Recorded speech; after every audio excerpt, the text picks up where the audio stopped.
Buenas tardes, estimados magistrados, secretario general, audiencia que nos sigue a través de nuestros diferentes canales de comunicación, de conformidad con lo dispuesto en los artículos 20, 21 y 22 de la Ley Orgánica de este Tribunal y con fundamento además en los artículos 1, 2, 3 y demás aplicables del reglamento que regula el desarrollo de las sesiones de este Pleno, siendo las 12 horas del 13 de marzo de 2025 y encontrándonos reunidos en el salón de pleno de este órgano jurisdiccional, doy inicio a la presente sesión pública ordinaria convocada para este día y hora, instruyendo al secretario general de acuerdos proceda a pasar lista de asistencia. Con su permiso, magistrado presidente, procedo a pasar lista de asistencia a los integrantes del pleno de este órgano jurisdiccional. Magistrado presidente Edgar Uriza Alanís, titular de la primera sala unitaria. Presente. Magistrado Jesús Gerardo Aldape Ballesteros, titular de la segunda sala unitaria. Presente. Magistrado Alejandro Guerra Martínez, titular de la tercera sala unitaria. Presente. Le informo, magistrado presidente, que se encuentran presentes para la celebración de la presente sesión pública ordinaria los 3 magistrados de sala unitaria que integran el pleno de este tribunal. Atento a lo anterior, al existir quórum legal, declaro como válida la presente sesión, así como todos los acuerdos que se tomen en ella. Por lo que instruyo al secretario general de acuerdos para que dé lectura al orden del día programado para la presente sesión. Sí. El orden del día programado para la presente sesión es el siguiente. Punto número 1, inicio de la sesión. Punto número 2, lista de asistencia. Punto número 3, declaración de quórum legal. Punto número 4, lectura y en su caso, aprobación del orden del día. Punto número 5, lectura y en su caso, aprobación del acta de sesión pública ordinaria del 6 de marzo de 2025. Punto número 6, resoluciones jurisdiccionales del Pleno, en el que se tienen programados 4 proyectos de resoluciones a discutir, consistentes en, primero, proyecto de resolución interlocutoria de incidente de nulidad de notificaciones dictado en el expediente controlado con el número 072-2024-1 originado con motivo de la remisión del expediente de responsabilidad administrativa número AC/DAJ/UI/IPRA/008/2020, enviado por el jefe del Departamento de Sustanciación de la Auditoría Superior del Estado y recibido por este tribunal en su carácter de autoridad resolutora de procedimientos de responsabilidades administrativas por faltas graves. Medio de defensa que es promovido por el mismo jefe de departamento en contra de la notificación de un auto del 7 de noviembre de 2024 que desechó de plano la solicitud hecha por la autoridad aludida. La ponencia se encuentra a cargo de la primera sala unitaria. El siguiente es un proyecto de resolución interlocutoria de reclamación dictado en el juicio de nulidad 003/2025/3-3-F, cuya instancia es promovida por la parte actora en contra de un acuerdo de fecha 14 de enero de 2025 de desechamiento de demanda, proyecto por el que se propone confirmar el auto reclamado. La ponencia se encuentra a cargo de la tercera sala unitaria. El siguiente, tercero, es un proyecto de resolución interlocutoria de reclamación dictado en el juicio de nulidad 004/2025/R, cuya instancia es promovida por la parte actora en contra de un acuerdo de fecha 14 de enero de 2025 de desechamiento de demanda, proyecto en el que se propone confirmar el auto reclamado, y la ponencia se encuentra a cargo de la tercera sala unitaria. El cuarto es un proyecto de resolución interlocutoria de incidente de liquidación dictado en el juicio de nulidad 063/2017/3-A, abierto en contra del gobierno del estado, proyecto por el que se propone cuantificar en cantidad líquida el monto de las condenas determinadas en la sentencia definitiva del 10 de julio de 2018 respecto de cada uno de los demandantes, respectivamente en cantidades totales de 174.598.20, 179.975.46, 174.624.24, 174.598.20 y de 840.69 pesos. Todos ellos por el periodo comprendido del 1 de enero de 2011 al 30 de junio de 2012. Y la ponencia se encuentra a cargo de la tercera sala unitaria. El siguiente punto del orden del día es el punto número 7 de acuerdos jurisdiccionales del Pleno, en el que nos tienen proyectos programados a discutir. Siguiente punto número 8 de asuntos administrativos, en el que no se tienen programados asuntos a tratar. Siguiente punto número 9 de asuntos generales, en el que tampoco se tienen asuntos programados, mientras que el último punto del orden del día corresponde al punto número 10 de clausura de la sesión. Cabe destacar que los puntos 1, 2, 3 y 4 del referido orden del día, que corresponden al inicio de la sesión, lista de asistencia, declaración de quórum legal, así como la lectura del orden del día de la presente sesión, han sido debidamente desahogados, encontrándose pendiente de su desahogo únicamente la aprobación del contenido del orden del día precisado. Compañeros magistrados, someto a su aprobación el orden del día programado para la presente sesión. Secretario, proceda a tomar la votación en forma económica. Magistrados, ¿cuál es el sentido de su voto respecto de la aprobación del orden del día programado para esta sesión? Favor. Sí. Le informo, magistrado presidente, que el orden del día programado para esta sesión cuenta con el voto a favor de los 3 integrantes del Pleno. Por tal motivo, declaro aprobado el orden del día programado para la presente sesión. En desahogo del punto 5, solicito al Pleno la dispensa de la lectura del acta de sesión pública ordinaria del 6 de marzo de 2025, toda vez que la misma fue circulada con la debida anticipación. Asimismo, solicito a este Pleno la aprobación de su contenido tomando una sola votación para ambos efectos. Secretario, proceda a tomar la votación en forma económica. Magistrados, ¿cuál es el sentido de su voto respecto de la dispensa de lectura del acta de sesión pública ordinaria previamente referida, así como respecto de la aprobación de su contenido? Por favor. Sí, le informo, magistrado presidente, que tanto la dispensa de lectura del acta solicitada, así como la aprobación de su contenido, cuentan con el voto a favor de los 3 integrantes del Pleno.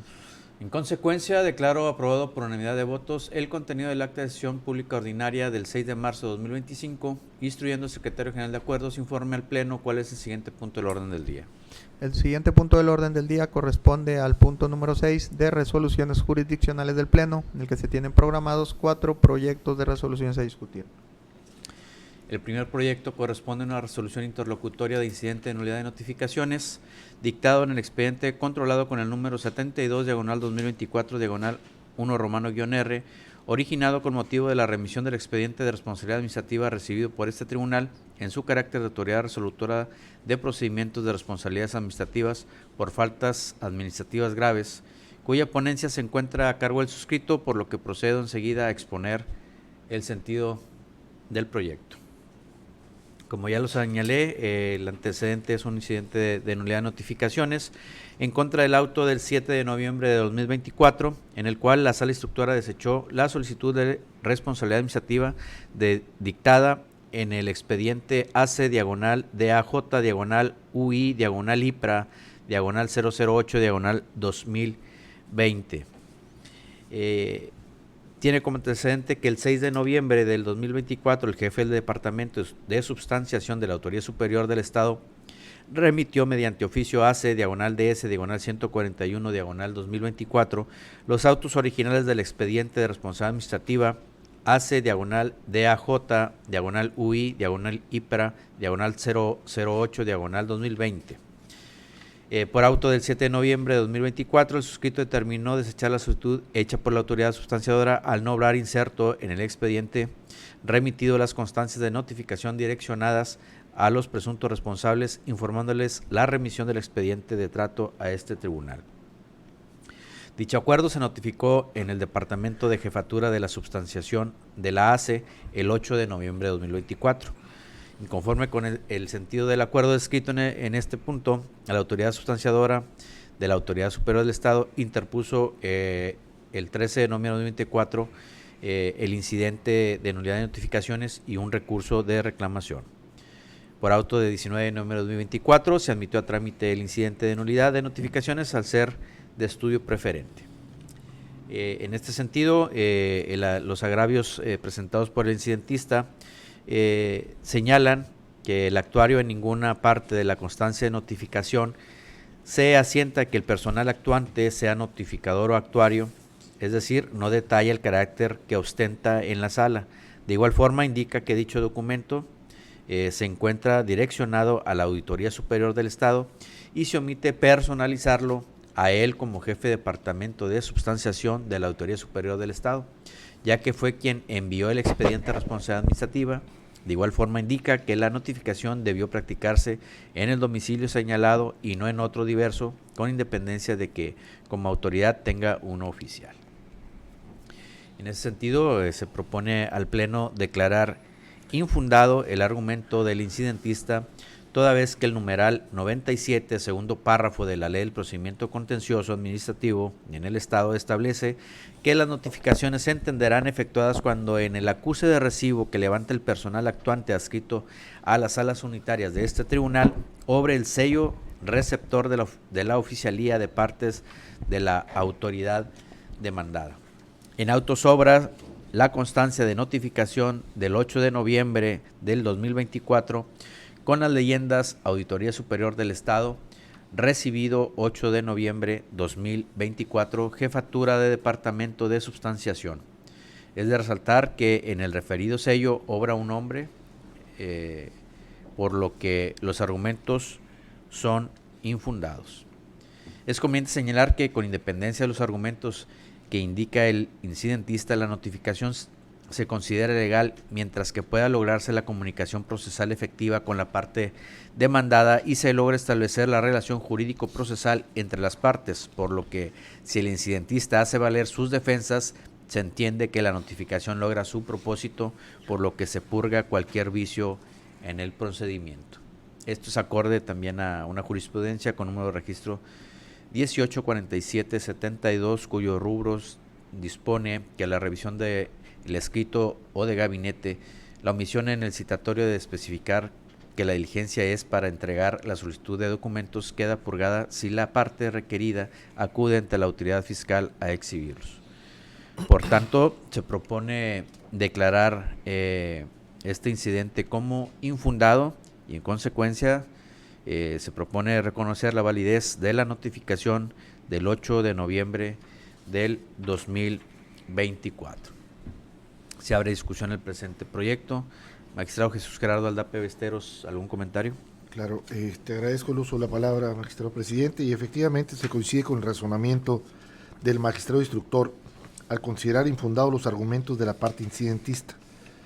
Lo anterior es así, ya que, como se sostiene en el proyecto de análisis, el capítulo que norma las notificaciones a las autoridades demandadas no obliga al actuario a personalizar el documento de notificación detallando el destinatario de la misma, cuando éste es una autoridad.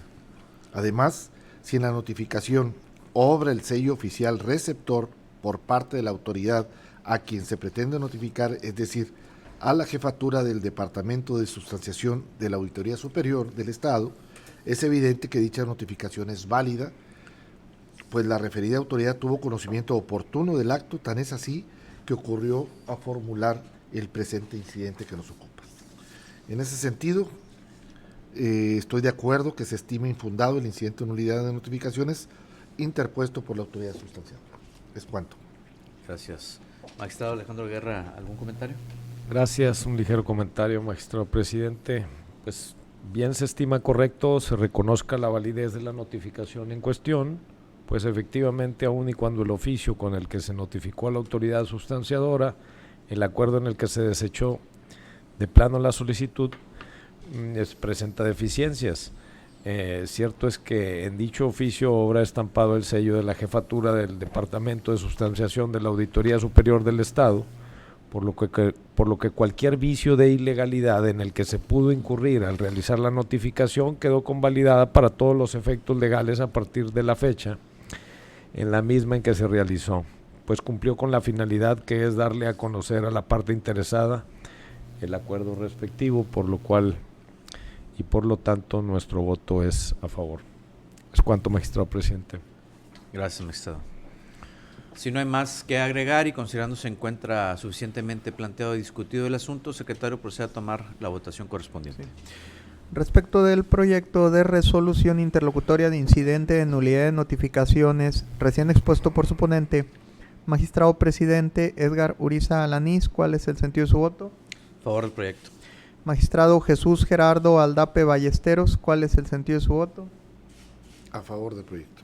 Magistrado Alejandro Guerra Martínez, ¿cuál es el sentido de su voto? En favor del proyecto.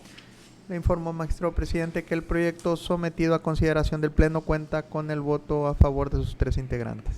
En consecuencia, declaro aprobado por unanimidad de votos la resolución interlocutoria del incidente de nulidad de notificaciones dictado en el expediente controlado con el número 72/2024 2024, diagonal 1 romano guión R. El segundo proyecto corresponde a una resolución interlocutoria de reclamación dictada en el expediente del juicio de nulidad 3, diagonal 2025, diagonal 3 romano guión F, cuya ponencia se encuentra a cargo de la tercera sala unitaria, por lo que cedo el uso de la palabra a su titular, magistrado Alejandro Guerra Martínez. Gracias por el uso de la palabra, magistrado presidente.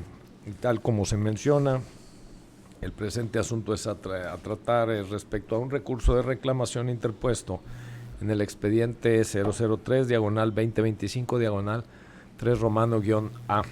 Y antes de iniciar con la propuesta de proyecto a este pleno, considero necesario precisar que quien promovió el recurso planteado es el actor en contra del auto de fecha 14 de enero de 2025, en el que se desechó por improcedente la demanda en mención.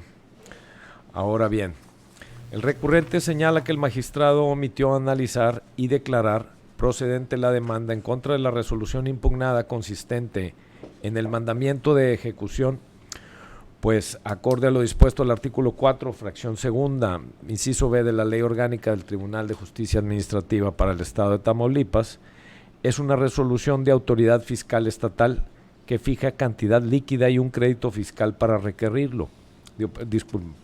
Para requerirlo existe un error en el monto del crédito exigido, cuestión que fue señalada en el punto número 1 del capítulo de conceptos de impugnación del escrito inicial de demanda. Por lo que sin lugar a dudas, la acción intentada en contra de la autoridad ejecutora y su resolución, o sea el mandamiento de ejecución, se adecúan al supuesto de procedencia establecido en el inciso B, fracción segunda, artículo 4 de la Ley Orgánica del Tribunal de Justicia Administrativa del Estado. Asimismo, agregó que es pertinente recordar que precisamente para emitir el mandamiento de ejecución, la autoridad debe fijar en cantidad líquida con sus accesorios el monto por el cual debe requerirse el pago y, en su caso, proceder al embargo de bienes a cargo del deudor. Por lo tanto, la resolución reclamada está dentro del supuesto de procedencia antes señalado. Finalmente, señaló que si los anteriores razonamientos no eran suficientes, entonces el magistrado debió considerar el supuesto de procedencia establecido en la fracción cuarta del artículo 116 del Código Fiscal del Estado, que permite optar entre promover el recurso administrativo o acudir directamente a este tribunal. Al respecto, se propone a este honorable pleno considerar dichos agravios como inoperantes, toda vez que parten de una premisa falsa. Lo anterior es así, pues de acuerdo a los artículos 126 y 145 del Código Fiscal del Estado, el mandamiento de ejecución no es una resolución determinante del crédito fiscal, ni es una resolución definitiva, sino, en este caso, una resolución intermedia con la cual se inicia el requerimiento de pago, porque a la luz del artículo 126 del Código aludido, dicho acto únicamente es impugnable al mismo tiempo que se cuestione la convocatoria de remate. Por tanto, es correcto que se haya considerado que el juicio de nulidad promovido, en este caso, resulta improcedente. Aunado a lo anterior, se considera que aun y cuando se tome en cuenta lo dispuesto en la fracción cuarta del artículo 116 del Código Fiscal del Estado, que permite optar entre promover el recurso administrativo o acudir directamente a este tribunal, el juicio de nulidad resulta improcedente toda vez que dicho precepto de igual forma establece que el recurso de revocación, por ende el juicio de nulidad, procederá contra las resoluciones definitivas, calidad que no reúne el mandamiento de ejecución impugnado por las razones expuestas anteriormente. Finalmente, me resulta importante señalar que este tribunal no es competente para conocer de las multas impuestas por el Supremo Tribunal de Justicia, lo cual constituye el origen del mandamiento de ejecución referido. En este sentido, y al resultar inoperantes los argumentos vertidos, se propone a este honorable pleno confirmar el auto recurrido de fecha 14 de enero de 2025 anteriormente precisado. Es cuanto, magistrado presidente. Gracias. Se abre la discusión el presente proyecto. Magistrado Jesús Gerardo Aldape, ¿algún comentario? Claro, adicionar solamente que estamos de acuerdo con lo expuesto por el magistrado ponente, Lo anterior es así, ya que el acto impugnado es un mandamiento de ejecución, así como el acta de requerimiento de pago y embargo. Debe decirse que el mismo no es una resolución que goce de definitividad para efectos de impugnarse ante este tribunal. En ese tenor, no se considera ilegal la determinación de la sala instructora, toda vez que para hacer valer violaciones cometidas antes del remate del procedimiento administrativo de ejecución en materia fiscal, solo se podrá hacer hasta antes de la publicación de convocatoria en primera moneda, tal y como lo establece el artículo 126 del Código Fiscal del Estado de Tamaulipas, lo cual en la especie no acontece, pues no se advierte que la recurrente haya alegado que se trate de actos de ejecución sobre bienes legalmente inembargables o actos de imposible reparación. En ese sentido, se concluye que el mandamiento de ejecución en referencia solo es un acto intermedio que no goza de definitividad para ser impugnado ante este tribunal. Por lo tanto, coincido con la ponencia y el sentido del presente proyecto. Gracias, magistrado.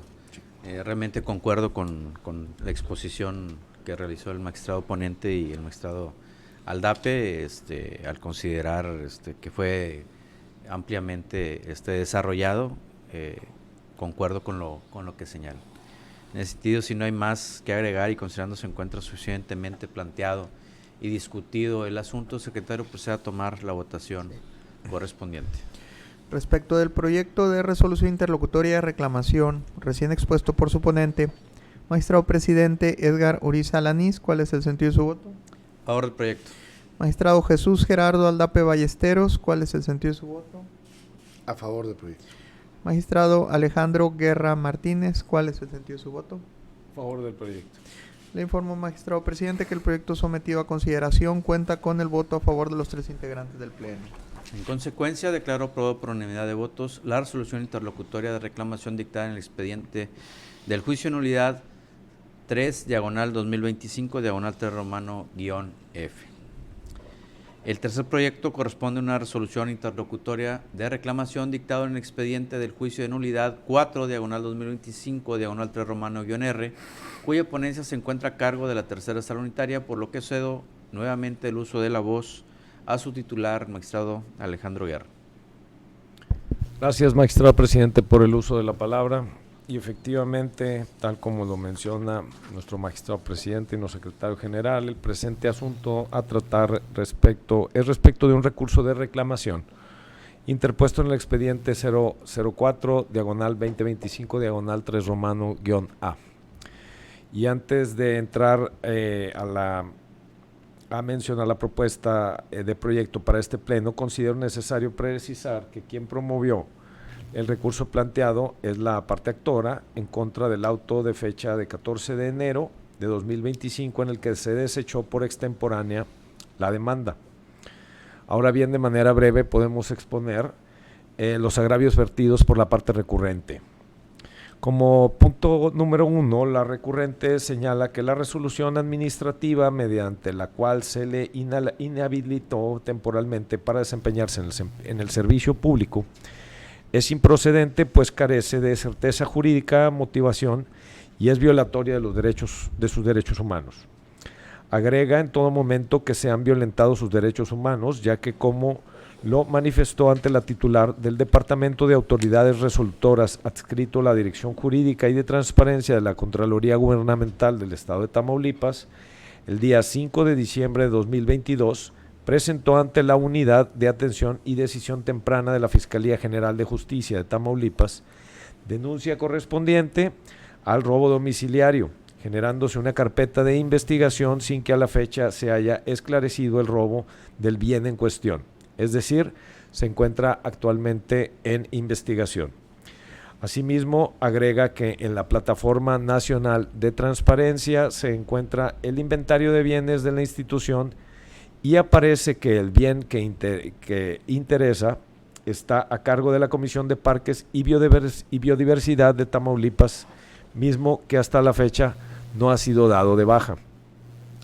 Al respecto, se propone a este pleno considerar dichos agravios como inoperantes, toda vez que los mismos no contravierten los razonamientos en los que se apoyó el magistrado instructor, en este caso un servidor, para desechar la demanda, pues se abocan a refutar la resolución recurrida, señalar violaciones cometidas dentro del procedimiento, así como los hechos que actualmente acontecen, los cuales no pueden ser materia de análisis en el presente recurso, pues acorde al artículo 91 de la Ley de Procedimiento Contencioso Administrativo del Estado de Tamaulipas, únicamente procede, entre otros acuerdos, en contra del desechamiento de la demanda.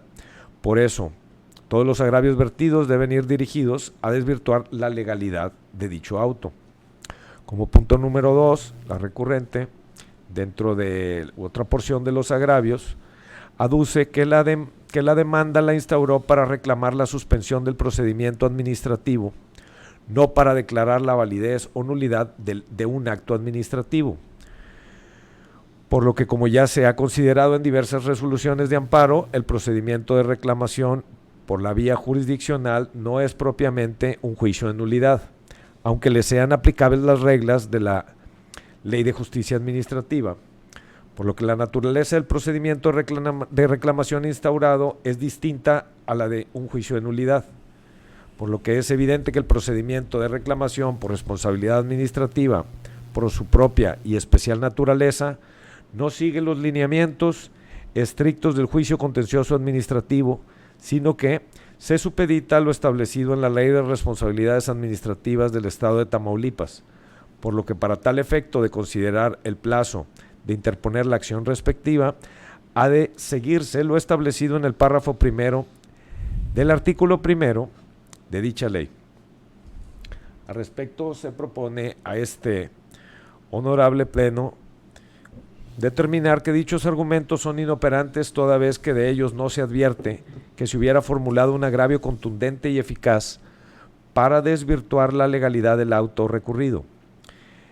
Es esto que acredite que efectivamente, al pretender la suspensión del procedimiento en materia de responsabilidades administrativas, estaba exento de promover la demanda dentro del plazo legal establecido en el artículo 21 de la ley de la materia.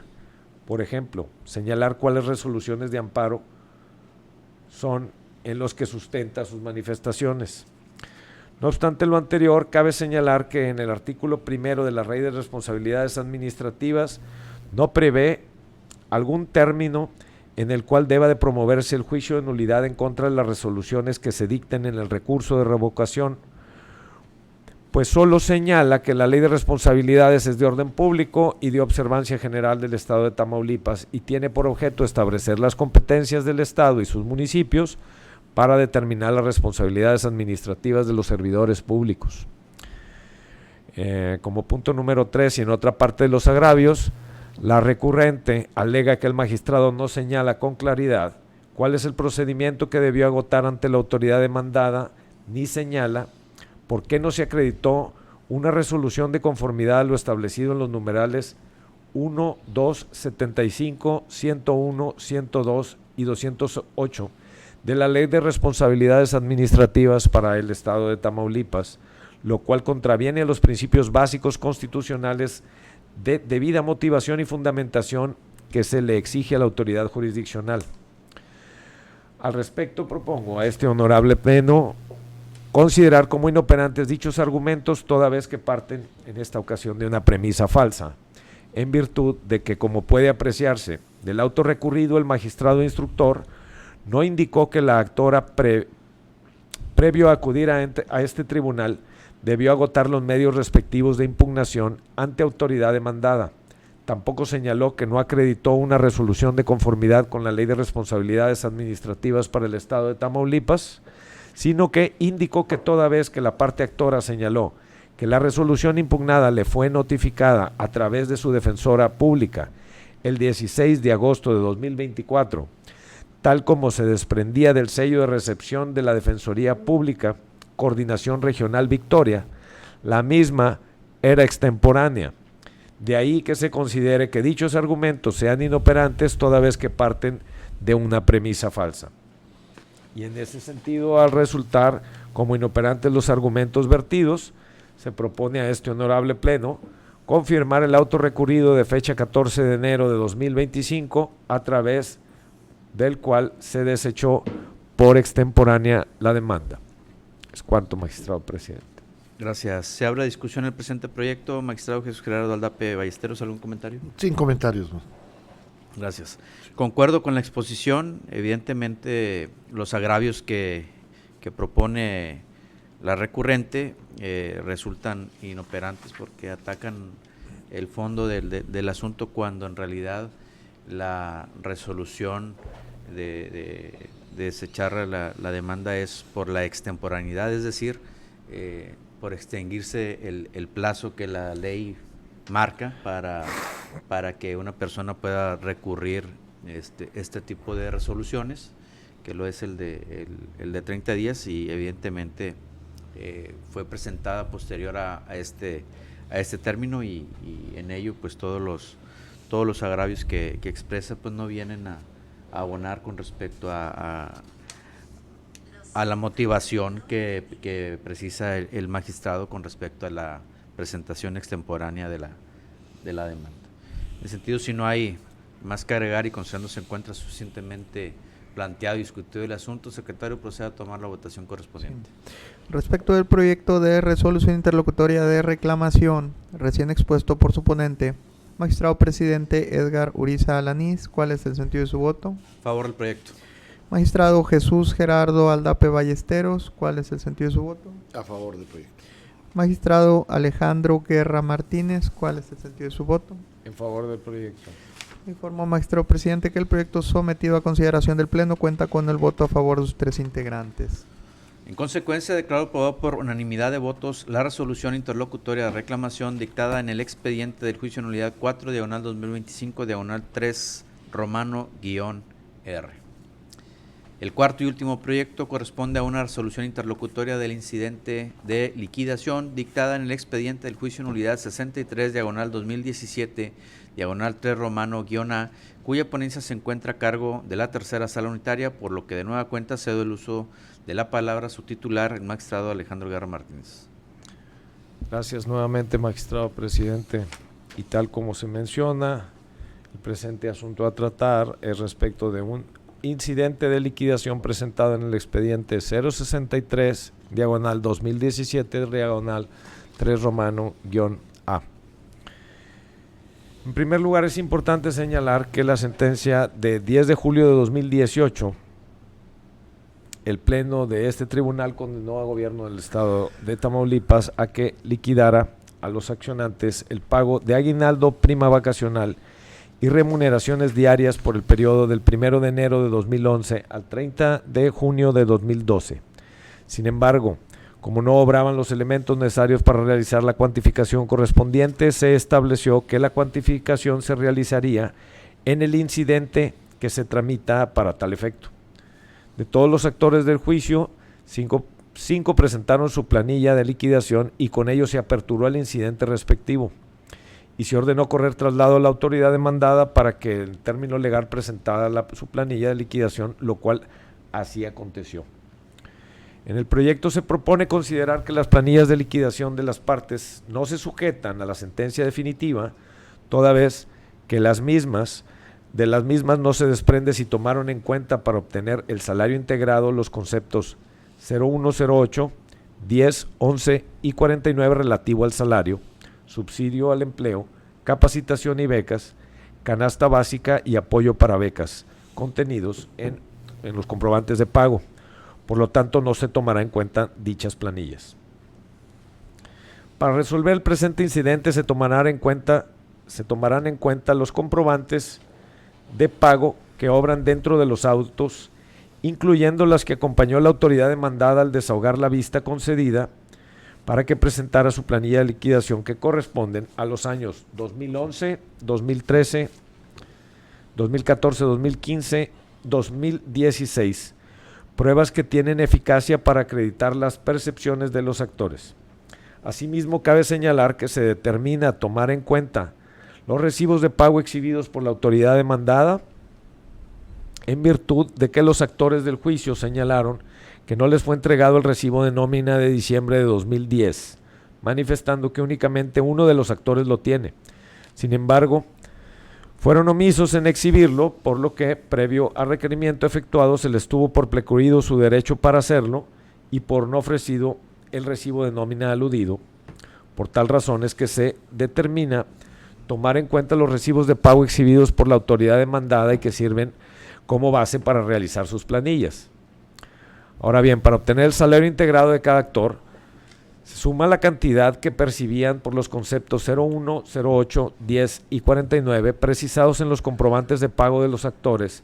La cantidad que resulta se divide entre 15, que es el número de días que comprende una quincena, y la cantidad que resulte es lo que se considerará como salario diario integrado. Realizadas todas las operaciones referidas, se obtienen los salarios diarios integrados. Sentado lo anterior y con apego a la sentencia referida, se procede a cuantificar las prestaciones que resultaron a favor de los promoventes, por lo que para obtener cuánto le corresponde de salario diario transcurrido del 1 de enero de 2011 al 30 de junio de 2012, se multiplica el salario diario integrado que fue acreditado en autos por los días transcurridos. Por lo que hace al aguinaldo, se estableció en la sentencia en el considerando quinto, inciso A, que por cada año corresponde a cada uno de los actores 50 días de salario. Luego entonces, si el periodo que se cuantifica es por un año 6 meses, esta prestación se obtiene de multiplicar el salario diario integrado por 75 días de salario integrado. Por cuanto a la prima vacacional, se estableció en la sentencia, en el considerando quinto, inciso C, que antes de cada periodo vacacional se otorgaría una prima de 10 días, por lo que si en un año se conceden 2 periodos vacacionales, por cada año corresponde a cada uno de los actores 20 días. Luego entonces, si el periodo que se cuantifica es por un año 6 meses, para determinar la cantidad líquida de esta prestación, se multiplica el salario diario integrado por los 30 días. En este tenor, realizadas las operaciones conducentes, se obtienen las cantidades que la autoridad demandada debe pagar en este caso a los actores. Y por ser un tema de obra público y una obligación no sujeta a consideraciones por parte del retenedor, se dejan a salvo sus derechos para el efecto de que las prestaciones a que fue condenada cumpla con sus obligaciones en términos de la legislación fiscal.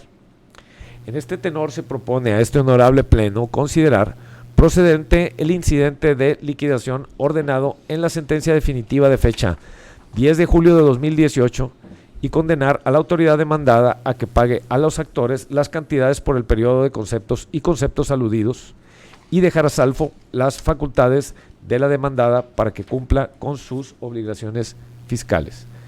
Es cuanto, magistrado presidente. Gracias. ¿Se abre discusión el presente proyecto, magistrado Jesús Gerardo Aldape? ¿Algún comentario? Sí, gracias, magistrado presidente. Solamente manifiesto mi conformidad con el proyecto. Lo anterior, pues se estima correcto que no se tomen en cuenta las planillas de liquidación de ambas partes, primeramente, ya que no se ajustan al ordenado en la sentencia, es decir, no se ajustan al salario que se encuentra inmerso en los comprobantes de nómina que obran en el expediente. Además de ello, se considera legal la determinación de la sala instructora, ya que con los comprobantes se advierte los conceptos de pago como lo son salario, subsidio al empleo, capacitación y becas, canasta básica y apoyo para becas. En ese tenor estamos de acuerdo con el proyecto del magistrado Guerra Martínez. Gracias. De mi parte concuerdo con todo lo expresado por el magistrado ponente y por el magistrado Aldape. Y si no hay más que agregar y considerando se encuentra suficientemente planteado y discutido el asunto, secretario, procede a tomar la votación correspondiente. Respecto del proyecto de resolución interlocutoria de incidente de liquidación, recién expuesto por su ponente, magistrado presidente Edgar Uriza Alanís, ¿cuál es el sentido de su voto? A favor del proyecto. Magistrado Jesús Gerardo Aldape Ballesteros, ¿cuál es el sentido de su voto? A favor del proyecto. Magistrado Alejandro Guerra Martínez, ¿cuál es el sentido de su voto? A favor del proyecto. Le informo, magistrado presidente, que el proyecto sometido a consideración cuenta con el voto a favor de los 3 integrantes del Pleno. Bien, en consecuencia, declaro aprobada por unanimidad de votos la resolución interlocutoria del incidente de liquidación dictado en el expediente del juicio de nulidad 63/2017/3 romano-A. Una vez agotado el punto de resoluciones jurisdiccionales del Pleno, Secretario, proceda a informar cuáles son los siguientes puntos del orden del día.